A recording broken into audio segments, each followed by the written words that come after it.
Good morning, everyone. Andy from ACC Crappie Sticks. We're down here in Florida on the Kissimmee chain, checking out this beautiful scenery, these cypress trees, the lily pads, the different grasses that I don't get to see at home, and I love it. It's really neat scenery. We're down here with our buddy, Nick Whitten. He lives down here in Central Florida, and we're gonna go check out some of the stuff that he does down here. So you take it away and tell us what you think we're gonna do today. Well, these fish are kind of pre-spawn and post-spawn right now. They're in the grass and the outside edge of the grass lines. We're gonna go put them 13-footers to work, put some jigs and some thick stuff. Sounds good. I love jigging and I love fishing different stuff that I can't fish at home.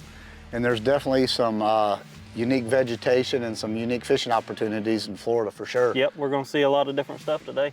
All right, I'm excited. Any gators? We're gonna see a gator? Oh yeah, probably some big ones. Big gators, no manatees? No manatees. Big gators, we'll take it.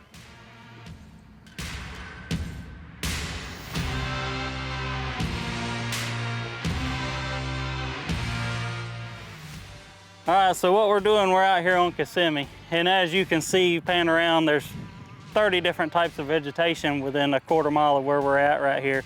When I come into these areas, I already have an idea of where the fish want to be and where they're going to spawn at. But what I'm really keying in on is 2 different types of vegetation or 3 different types of vegetation in one area. And I'll go through and I'll pick it apart. I'll hit a hole all the way around it. Anywhere I can get a jig in, I'll put it in. And those fish will be laid up under it, spawning, doing their thing and stuff like that. So that's the ticket down here, is just finding a mixed vegetation. Better one?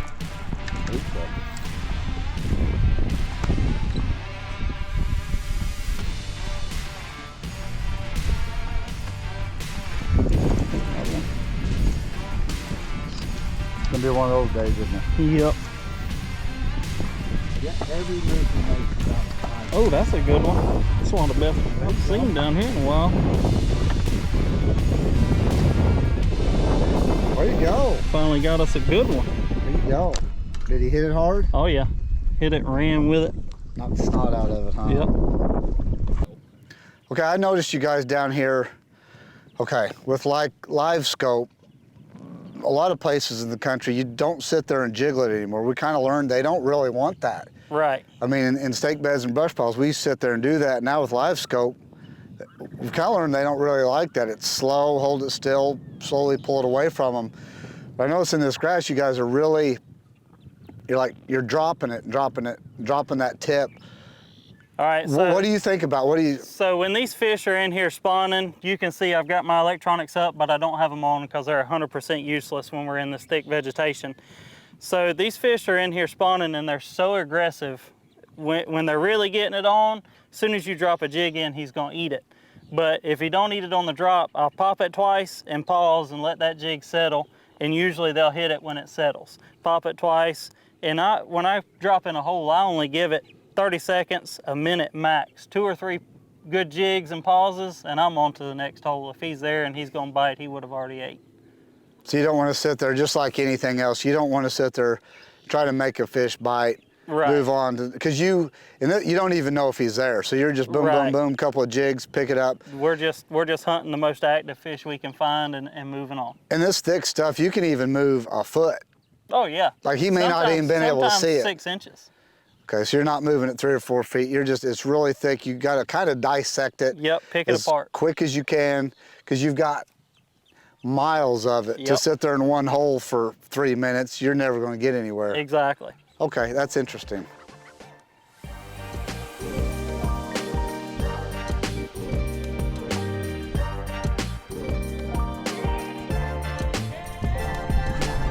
There he is. Mixed bag, got where he can't hardly hear and remember stuff anymore. That's a big old warmouth there.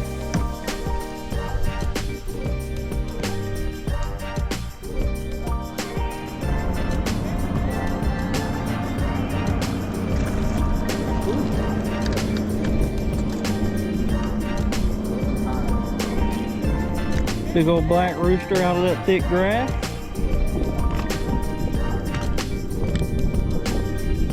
That's what they look like, y'all.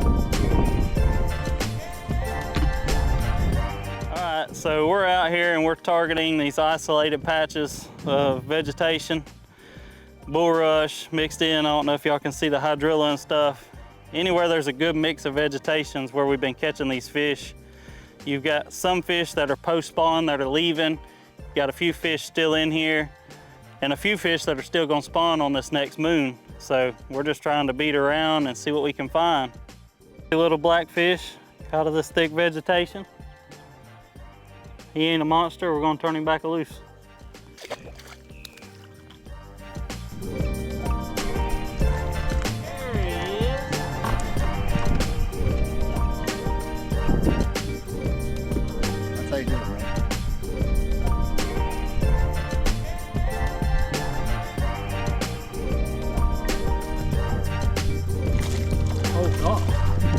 Biggest speck I've seen on Kissimmee in a while, y'all.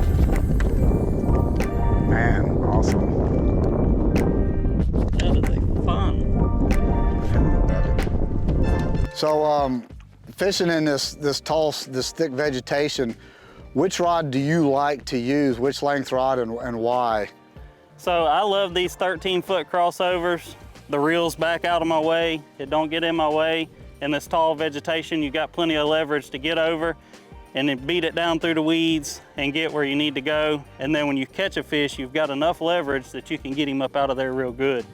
Enough backbone to pull him out of that gnarly stuff.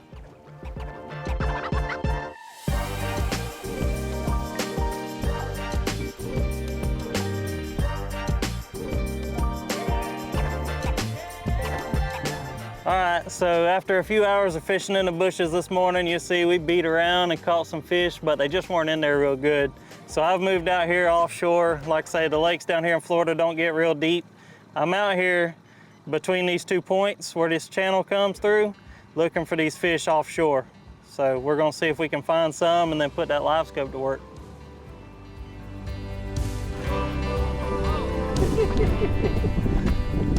Got it. Got him. Thought he was way bigger than that.